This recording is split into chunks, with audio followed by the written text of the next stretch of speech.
ప్రతిరోజు సుమారు 20 లక్షల మంది పిల్లలకు అన్నపూర్ణ ద్వారా మధ్యాహ్న భోజనం అందిస్తున్నామని మంత్రి కొండ సురేఖ అన్నారు. వరంగల్ నగరంలోని ఏనుమాములలో ఉన్న ఇస్కాన్ ఫౌండేషన్ ఆధ్వర్యంలో ఏర్పాటు చేసిన అన్నపూర్ణలోని అత్యాధునిక వంటగదిని మంత్రి కొండ సురేఖ ప్రారంభించారు. 2000 సంవత్సరంలో బెంగళూరులో ప్రారంభమైన ఈ సంస్థ పేదవాడి ఆకలి తీర్చేందుకు కృషి చేస్తుందని ఆమె అన్నారు. దేశవ్యాప్తంగా 16 రాష్ట్రాలతో పాటు 3 కేంద్రపాలిత ప్రాంతాలలో కూడా అన్నపూర్ణ సేవలు అందుతున్నాయని వెల్లడించారు. పథకాన్ని నడుపుతున్నటువంటి ఎన్జిఓ సంస్థ సాంకేతికత వీరు అత్యాధునికమైనటువంటి సెంట్రలైజ్డ్ కిచెన్ ఇప్పుడే మనం చూసాము. కేంద్రీకృత వంటశాలలు ఉపయోగిస్తారు. వీటి ద్వారా కేవలం కొన్ని గంటల్లోనే లక్షలాది మందికి కూడా భోజనం సిద్ధం చేస్తారు.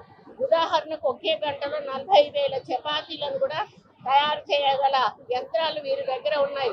ప్రస్తుతం భారతదేశంలో 16 రాష్ట్రాలు, మనకు 3 కేంద్రపాలిత ప్రాంతాల్లో ఉన్న సుమారు 22,000కు పైగా పాఠశాలల్లో 2 మిలియన్లు అంటే 20 లక్షల కంటే ఎక్కువ మంది పిల్లలకు ప్రతిరోజు వీళ్ళు ఆహారం అందిస్తూ ఉన్నారు.